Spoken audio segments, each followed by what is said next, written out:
네, 오늘 첫 번째 도착한 역은 로봇역인데요. 보무도 당당히 걸어오시는 우리 유창희 본부장입니다. 로봇역입니다.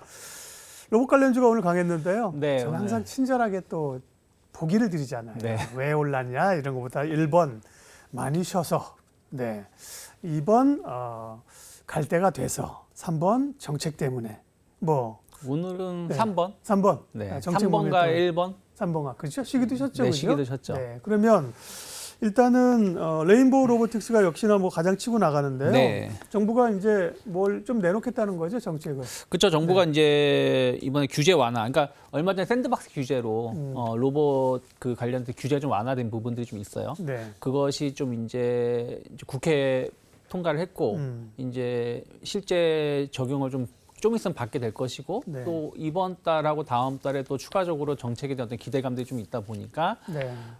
시장에 좀 모멘텀이 없는 상황에서 결국엔 시장에서 모멘텀이 없을 때는 가장 투자자들이 주목을 하는 게 정책 기대감들이거든요. 맞아요. 또 이번에 또 대통령께서 미국 방문하다가 네. 오시면서 또 관련된 로봇 관련된 얘기도 좀 했기 때문에 그런 것들이 복합적으로 작용을 하면서 오늘 좀 시장이 좀 안 좋았을 때 네. 어제도 사실은 로봇주들이 나쁘진 않았어요. 아주 급등은 아니었지만 어저께도 코스닥은 조금 안 좋았는데 로봇주들이 좀 선방을 했고 오늘도 좀 그런 부분들을 좀 이어가지 않았나 판단하고 있습니다. 레인보우는 아침에 또 증권사 리포트도 좀 나온 모양이죠. 네. 뭐 레인보우는 항상 증권사 리포트가 좋게 나오는 것 같아요.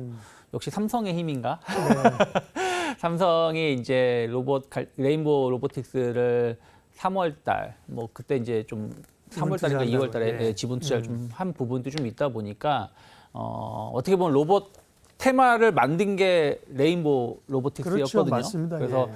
그 부분에 대한 어떤 관심도가 네. 계속해서 증권사들한테는 이슈거리가 되고 있지 않나. 그러면서 대기업들이 어디 투자하지, 네. 뭐 감속기 탁 튀기는 로봇 해가지고 로봇 얘기 많이 그렇죠. 했잖아요, 그죠? 그래서 하는데 다만 저는 조금 레인보우 로보틱스에 대한 어떤 증권사 리포트가 너무 장밋빛 전망 내용들이 많다. 그러니까 예. 아직까지도 매출이 그렇게 많은 편은 아닌데 좀 주가가 어찌됐든 3만 원대에서 15만 원 지금 약간 조정을 받긴 했습니다만 15만 원대까지 올라갔었던 것이고 지금 10만 원대까지 좀 내려와 있는데 여기서 다시 한번 15만 원대까지 못 간다는 건 아니지만 일단 단기적인 급등 그리고 약간 급락이 좀 있었다라는 부분들은 참고하실 필요는 있지 않을까 판단하고 있습니다. 로봇 관련주 볼 때 우리가 그동안 많이 얘기했던 게 주로 협동 로봇입니다. 그렇죠? 네, 그쵸. 작업을 할 때 도와주는 네. 아까 뭐 탁 튀기는 로봇도 뭐 그쵸. 얘기했지만 그런 네. 거 서빙 로봇 이런 네. 거였는데요. 사실 AI 같은 경우는 엄청나게 빠른 속도로 변화하고 있는데 네. 로봇 산업은 이제 어떤 변화들을 좀 주목을 해야 될까요? 앞으로. 엄밀히 따지면은 AI보다 로봇 산업이 더 빠르게 변하고 있지 않나. 아, 그래요? 왜냐하면 AI 관련해서 우리가 실생활로 접할 수 있는 게 제가 지난 시간에 또 말씀드렸습니다만은 제가 은행에서 예금이 만기가 되니까 AI가 전화를 해준다든가 네. 아니면 뭐 카카오라든지 이런 걸로 해가지고 AI가 대답을 해주는 부분들 이렇게 제한적인 부분들이거든요. 실생활에 접촉할 수 있는 부분들은. 근데 로봇 같은 경우는 제가 여기 오면서도 봤는데 로봇이 청소하고 있더라고요. 네. 건물을. 네. 그리고 서빙, 식당 같은 거. 서빙용 로봇은 또 자주 볼 수가 있죠. 그리고 뭐 치킨 튀기는 로봇. 뭐 커피 내려주는 로봇. 커피 내려주는 로봇은 한 2년 전부터 가끔 이렇게 공항이라든지 네. 제 중간중간 봤었거든요. 그래서 로봇 관련된 산업은 더 빨리, 그러니까 우리가 실제 체감을 할 수 있느냐 없느냐잖아요. AI는 내가 직접 찾아간다든가 아니면은 뭐 특정 이벤트가 있을 때 오는 건데 로봇은 네. 평상 일상생활에서 쉽게 접할 수 있는 부분들이다 보니까 여기에 대한 어떤 시장 성숙도는 더 커질 수 있다. 그리고 삼성이라든지 LG가 택한 것이 현대처럼 약간 뭐 말씀하신 거 협동 로봇이라든지 산업용 로봇 쪽이 아니라 서비스 로봇 쪽 아니겠습니까? 삼성전자가 그 의료 헬스 관련해 가지고 그 도와주는 예. 의료 서비스 관련된 로봇을 먼저 출시하겠다 말을 했었고 LG는 이미 예전부터 서비스 약간 로봇 총수기 같은 약간 서비스 관련된 로봇에 대해서 상당히 진심을 좀 보여줬었던 부분들이 좀 있었기 때문에 실제 그 우리가 로봇 관련해서는 더 빨리 체감을 해볼 수 있는 시기는 다가오고 있지 않나 판단을 좀 하고 있습니다. 로봇은 이제 오늘 말씀하신 것처럼 정책적인 게 중요하죠. 아직 산업 자체가 사실 성숙기로 안 그쵸, 갔잖아요. 네. 약간 태동기이기 태동기죠. 때문에 그죠? 네. 정책이나 규제를 풀어줘야 되는데 이 내용부터 보죠. 정부가 지금 얘기하고 있는 첨단 로봇 산업 전략 1.0 가칭 1.0이라고 하는데 요거는 조만간 발표한다고 하는데 무슨 내용들이 들어있나요? 정부 안에는? 뭐 일단은 뭐 제조 서비스용 로봇 생산에 대한 어떤 지원을 좀 해줄 수 있는 부분들, 그러니까 정책적으로 뭐 대출이라든지 예. 또 규제 완화 뭐 이런 부분들 내용이 있을 것 같고요. 또 뭐 R&D 개발에 대한 어떤 세제 혜택, 세제 혜택. 그리고 뭐 한미 간 첨단 로봇 기술 협력에 대해서 뭐 지원을 해주겠다라는 거, 또 국내 로봇 대중화 그리고 해외 수출에 대해서 지원해주겠다는데 결국에 그런 것 같습니다. 지금 얼마 전에 샌드박스 규제로 완화가 된 것이 로봇으로 어떤 배달 서비스를 하고 싶어도 못했었던 이유가 로봇은 인도를 다닐 수가 없었다. 네. 몰랐거든요. 예. 그러니까 그런 부분들이 그렇다고 로봇이 차도로 다닐 수는 없는 거 아니겠습니까? 작은 어디로 다녀야 로봇이. 되는 그래서 거예요? 예? 어디로 다녀야 되는 거예요? 그러니까요. 그래서 그런 부분들에 대해서 우리가 몰랐었는데 법적으로 할 수가 없었던 거였던 네. 거죠. 그래서 그런 부분들에 대한 어떤 규제 완화라든지 아재 개그 한번 하면 이제 인도에는 로봇이 별로 없겠네요. 인도로 못 다니니까. 그렇죠.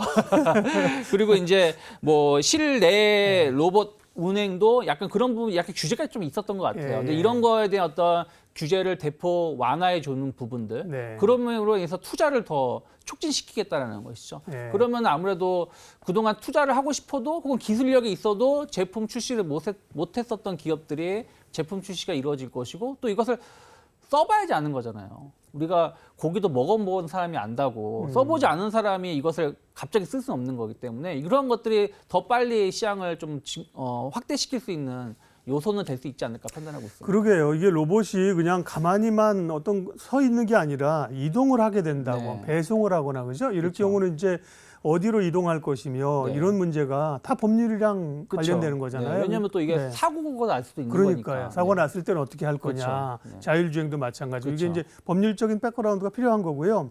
정부의 정책과 함께 로봇에서는 또 주목해야 할 게 대기업이 어떻게 협력하고 있고 어디에다가 돈을 더 쏠 것이냐 이거잖아요. 그렇죠. 그래서 네. 아까 말씀드린 대로 삼성하고 LG는 서비스 쪽에 아예 자리를 예. 그 방향을 잡은 것 같아요. 특히 LG는 뭐 튀김 로봇 시장에 진출하겠다고 할 정도로 상당히 로봇의 진심을 담아서 얼마 전에 한 달 됐나요? 발표를 했었던 적도 있는데, 다만 이제 LG하고 삼성은 좀 다른 것 같아요. 정말 삼성은 실생활에서 우리가 도움을 받을 수 있는 정말 협동 로봇 쪽에 좀 포커스가 맞춰져 있는 것 같고, 삼성은요, 죄송합니다. 그 LG는 우리가 보이진 않지만 아까 뭐 튀김기라든지 네. 뭐 이런 부분들 쪽에 좀 그런 쪽의 서비스를 좀 관심을 좀 보여주고 있는 것 같아요. 두 회사의 방향은 조금 다르다 생각하고 있고, 현대 같은 경우가 약간 모빌리티 쪽에 좀 강점을 생각을 좀 하고 있는 것 같습니다.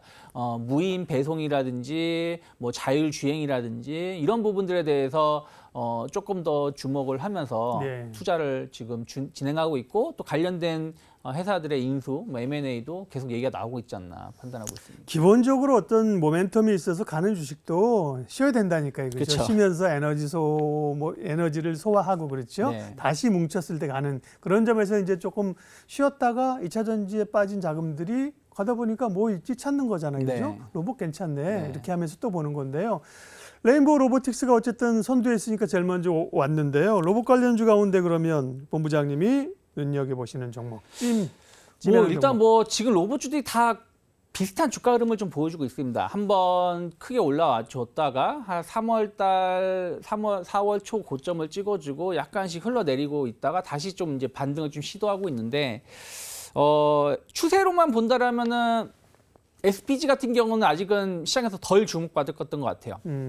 원래 작년에 그 IRA 법안 하면서 주목을 받았던 게 로봇 관련된 종목이었거든요. 그러니까 작년 초에 삼성이 로봇 CES 관련해서 로봇 얘기가 나왔을 때 주목을 받았고, 작년 여름에 IRA 법안 관련해서 로봇이 주목받았다가 그때는 SPG가 상당히 시장 대장주 역할을 해줬었는데, 네, 감속기, 네, 감속기 관련해서. 근데 이번에는 SPG가 그렇게 주목을 많이 못 받았거든요. 네. 하지만 다시 좀 주가는 조금 회복세를 좀 보여주려 하고 있지 않나 생각하고 SPG, 있고. SBB테크, 예, 네. S자로 시작하는 애들은 주로 네. 감속기더라고. 예. 그리고 이제 그 유로메카 같은 경우는 레인보우 로보틱스하고 비슷한 제품을 만드는 회사예요. 예. 그런데 제품은 조금 상대적으로 싼 제품을 좀 공급하고 있다는 부분들. 최근에 제 회사 이름 까먹었는데 의료 로봇 시장 관련해서 뉴로메카랑 협업을 해서 제품을 출시하겠다. 네. 그런 이슈도 좀 있었기 때문에 레인보우 로보틱스가 부담된다라면 뉴로메카도 나쁘지 않다 생각하고 있고요.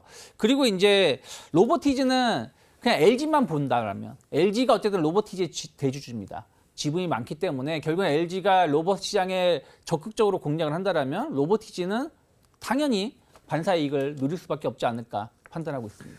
오늘 시작에서 굉장히 관심이 있었던 로봇 관련주 왜 오른 거야? 뭘 봐야 돼? 어떤 기업에 관심이 있지? 이 얘기부터 했고요. 유창희 본부장님과 함께 우리는 그러면 다음 역으로 네. 이동을 하겠습니다. 이로운 경제 채널 EBC